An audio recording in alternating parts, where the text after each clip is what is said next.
Di sebuah desa kecil di Jawa Tengah, ada sebuah rumah tua yang sudah lama kosong. Rumah itu dikenal sebagai rumah limasan Pak Suryo. Dinamai dari pemiliknya yang sudah meninggal beberapa dekade lalu. Rumah tersebut dikelilingi oleh pohon besar dengan halaman yang penuh dedaunan kering. Warga desa sering mengatakan bahwa rumah itu angker, terutama saat malam satu suro. Malam yang dipercaya sebagai waktu malam paling keramat dalam kalender Jawa. Cerita ini bermula ketika tiga pemuda desa, Darto, Raka, dan Aris, berniat untuk membuktikan bahwa cerita-cerita tentang rumah itu hanyalah mitos belaka.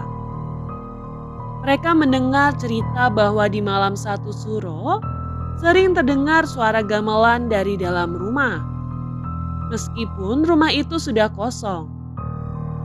Tak hanya itu, beberapa warga mengaku pernah melihat penampakan bayangan putih melayang di sekitar rumah.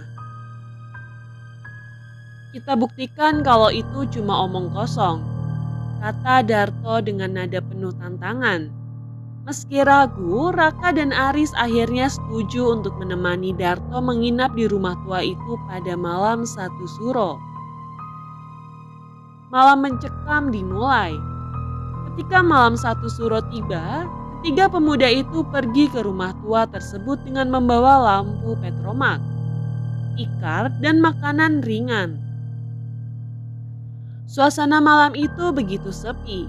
Angin dingin bertiup pelan membuat bulu kuduk mereka meremang.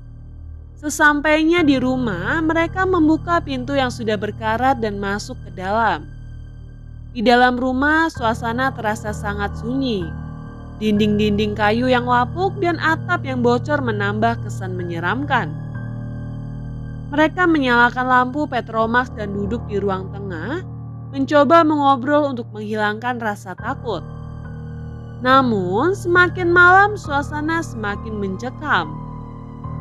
Sekitar pukul 11 malam, mereka mulai mendengar suara aneh dari arah dapur.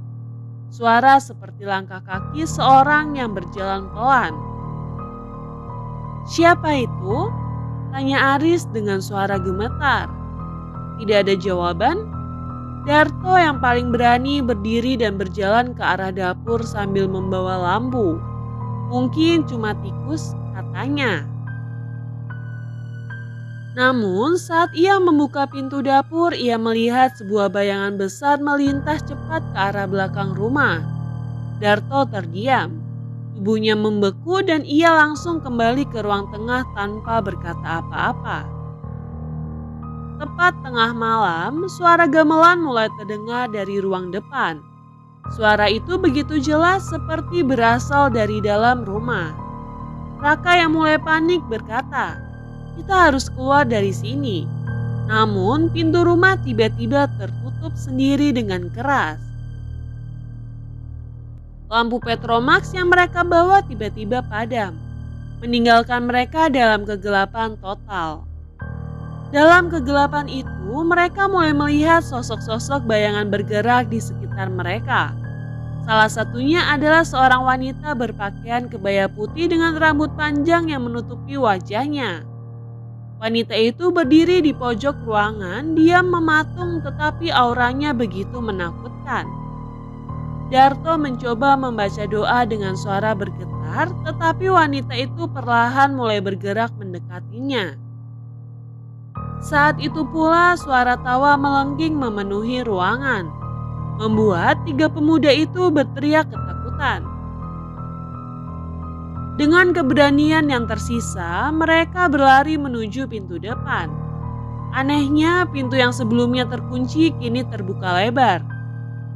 Mereka berlari keluar rumah tanpa menoleh ke belakang, meninggalkan semua barang yang mereka bawa. Namun, saat mereka berada di halaman, mereka mendengar suara langkah kaki di belakang mereka, semakin dekat. Ketika mereka menoleh, mereka melihat sosok pria tua berwajah hitam legam dengan mata merah menyala. Berdiri di bawah pohon besar menatap mereka dengan tajam. Pria itu mengangkat tangannya, seolah memberi peringatan, dan berkata dengan suara serak, Jangan pernah kembali ke sini. Setelah kejadian itu, ketiga pemuda tersebut jatuh sakit selama beberapa hari. Mereka menceritakan pengalaman mereka kepada sesepuh desa, yang kemudian menjelaskan bahwa rumah itu memang penuh dengan energi gaib. Pak Suryo dulu adalah seorang penganut ilmu hitam.